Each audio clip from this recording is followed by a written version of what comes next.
Welcome to your YouTube channel Rajasthan GK by AI.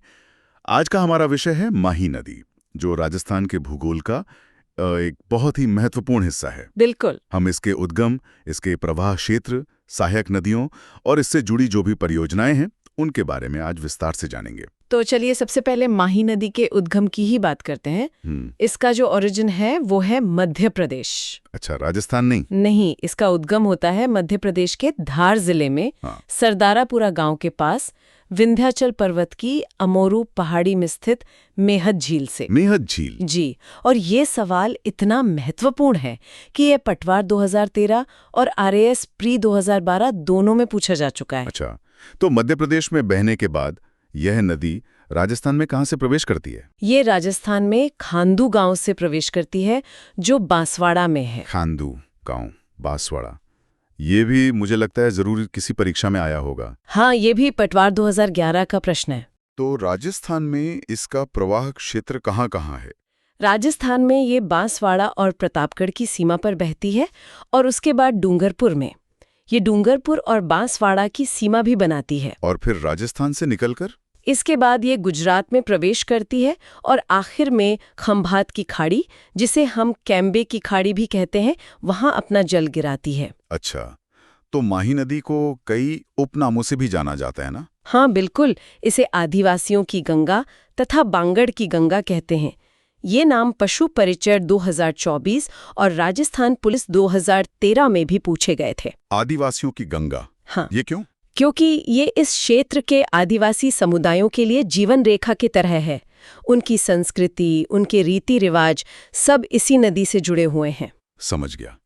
और इसे दक्षिण राजस्थान की स्वर्ण रेखा भी कहते हैं। ये नाम कृषि पर्यवेक्षक 2024 में पूछा गया था। जी, स्वर्ण रेखा इसलिए क्योंकि इसकी वजह से इस क्षेत्र में जो कृषि होती है, जो समृद्धि आती है, वो सोने की तरह ही कीमती है। और एक और बहुत प्रसिद्ध नाम है छप्पन का मैदान। इसका क्या मतलब है? बांसवाड़ा और प्रतापगढ़ में माही नदी का जो बहाव क्षेत्र है, मतलब जो बेसिन है, वो छप्पन का मैदान कहलाता है। क्योंकि वहाँ 56 गांव हैं? हाँ, ऐसा माना जाता है कि यहाँ 56 गांवों का समूह है, इसीलिए इसे छप्पन का मैदान कहते हैं। ये सांख्यिकी अधिकारी 2019 और पटवार 2011 दोनों में आया था। एक सुजलाम सुफलाम क्रांति का संबंध भी माही नदी से बताया जाता है। जी, ये माही नदी को साफ करने और उसके संरक्षण से जुड़ी एक पहल थी। और माही बेसिन को वागड़ बेसिन भी कहते हैं। बिल्कुल, वागड़ क्षेत्र में होने की वजह से इसे वागड़ बेसिन भी कहा जाता है। ये तृतीय श्रेणी शिक्षक भर्ती 2012 का प्रश्न है। और एक आखिरी नाम, कांठल की गंगा। कांठल का क्या मतलब होता है? कांठल का अर्थ होता है किनारा। तो माही नदी का जो किनारा है वो कांठल कहलाता है और इसीलिए इस नदी को कांठल की गंगा भी कहते हैं। अच्छा, ये राजस्थान पुलिस 2013 और वीडियो 2021 दोनों में आया है।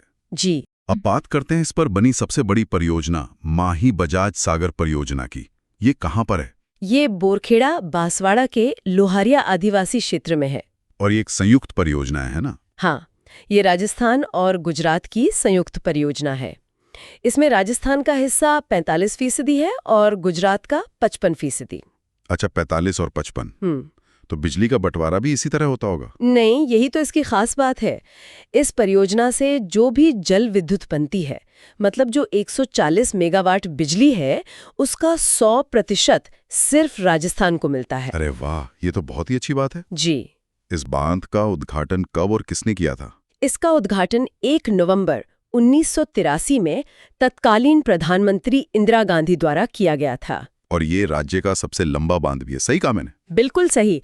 माही बजाज सागर बांध राज्य का सबसे लंबा बांध है। इसकी कुल लंबाई 3.08 किलोमीटर है। 3 किलोमीटर से भी ज्यादा? जी। मैंने कागदी पिकअप बांध के बारे में भी सुना है। उसका क्या काम है? देखिए, माही बजाज सागर के पास ही कागदी पिकअप बांध है। मुख्य बांध से जो पानी छोड़ा जाता है उसे यहाँ से नहरों में भेजा जाता है। मतलब ये एक तरह का रेगुलेटर है। ये कनिष्ठ अभियंता 2020 का प्रश्न भी था। अब जरा इस नदी की कुछ और विशेषताओं पर आते हैं। कहा जाता है कि इसका रास्ता बहुत ही अनोखा है। हाँ, ये राज्य में बहने वाली एकमात्र ऐसी नदी है जिसका उद्गम दक्षिण में होता है, फिर वो उत्तर में बहती है और उसके बाद वापस दक्षिण में जाकर अपना जल गिराती है। मतलब एक तरह से यूटर्न नीति है। बिल्कुल। और इसी वजह से ये कर्क रेखा को 2 बार काटने वाली राज्य की एकमात्र नदी है। ये तो बहुत बार पूछा गया परीक्षाओं में। असिस्टेंट जेलर एग्जाम 2004 और महिला पर्यवेक्षक 2015 दोनों में। जी हाँ। और अगर आप इसे नक्शे पर देखेंगे तो ये अंग्रेजी के उल्टे अक्षर यू की आकृति में बहती हुई दिखाई देगी। और इसी रास्ते में डूंगरपुर में एक बहुत ही प्रसिद्ध संगम भी आता है। हाँ, डूंगरपुर में बेणेश्वर के नवाटापुरा में सोम, माही और जाखम नदियों का त्रिवेणी संगम होता है। बेणेश्वर धाम। जी, यहाँ माघ पूर्णिमा को एक विशाल मेला भरता है जिसे आदिवासियों का कुंभ भी कहते हैं। और इस मेले की शुरुआत किसने की थी? इस मेले का श्री गणेश संत मावजी ने किया था। बेणेश्वर स्थान पर एक खंडित शिवलिंग की स्थापना करवाई गई है जिसकी आज भी पूजा होती है। खंडित शिवलिंग की पूजा, ये बहुत ही अनूठी बात है। बिल्कुल। माही नदी के किनारे एक और महत्वपूर्ण स्थान है, गलियाकोट। हाँ, गलियाकोट डूंगरपुर में है और यहाँ दाऊदी बोहरा संप्रदाय की मुख्य पीठ स्थित है। अच्छा, और जब ये नदी गुजरात पहुंचती है तो वहां भी इस पर कोई बांध है क्या? जी, गुजरात के महिसागर जिले के रामपुर नामक स्थान पर इस नदी पर कडाना बांध बनाया गया है। तो मतलब इस पर 2 बड़े बांध हैं, एक माही बजाज सागर और एक कडाना। सही। और डूंगरपुर और बांसवाड़ा में बहने वाली ये 12 नदियां हैं, मतलब इनमें साल भर पानी रहता है। हाँ, ये 12 नदियां हैं।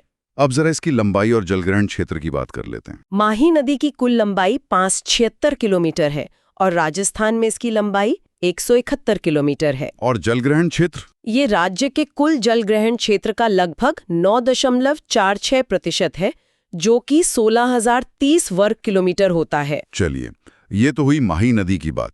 अब इसकी प्रमुख सहायक नदियों के बारे में जानते हैं। माही की प्रमुख सहायक नदियां हैं सोम, जाखम, अनास, चाप, मोरैन, एराव, ईरू और भादर। तो सबसे पहले जाखम नदी की बात करते हैं। इसका उद्गम कहाँ से होता है? इसका उद्गम प्रतापगढ़ की छोटी सादड़ी तहसील की भंवर माता पहाड़ी से होता है। और ये मिलती कहाँ है? ये प्रतापगढ़ में बहने के बाद उदयपुर में बहती हुई डूंगरपुर के बिलूरा गांव में सोम नदी में मिल जाती है। सीधे माही में नहीं, सोम में मिलती है। जी, और एक बात ध्यान रखनी है कि जिलों के पुनर्गठन के बाद अब जाखम नदी का बहाव क्षेत्र प्रतापगढ़, सलूम्बर और डूंगरपुर में रहेगा। और इस नदी पर जाखम बांध भी तो है, जो राजस्थान का सबसे ऊंचा बांध है। बिल्कुल, प्रतापगढ़ में इस नदी पर जाखम बांध है जो 81 मीटर ऊंचा है। 81 मीटर? जी, लगभग 265 फीट। अब बात करते हैं सोम नदी की। इसका उद्गम उदयपुर में बाबलवाड़ा के जंगल बिछामेड़ा पहाड़ी से होता है, जो कि फुलवारी की नाल अभयारण्य का हिस्सा है। और ये बेड़ेश्वर में माही से मिल जाती है। हाँ, उदयपुर में बहने के बाद डूंगरपुर के बेड़ेश्वर नामक स्थान पर माही में मिल जाती है। इसके बहाव क्षेत्र में भी कोई बदलाव आया है? हाँ, जिलों के पुनर्गठन के बाद सोम नदी का बहाव क्षेत्र अब उदयपुर, सलूम्बर और डूंगरपुर में रहेगा। और इस पे भी कुछ परियोजनाएं हैं, है ना? जी, उदयपुर में इस नदी पर सोमकागदर बांध है और डूंगरपुर में सोम कमला अंबा परियोजना है। डूंगरपुर में इस नदी पर देव सोमनाथ जी का मंदिर भी तो है। जी, बहुत प्रसिद्ध मंदिर है।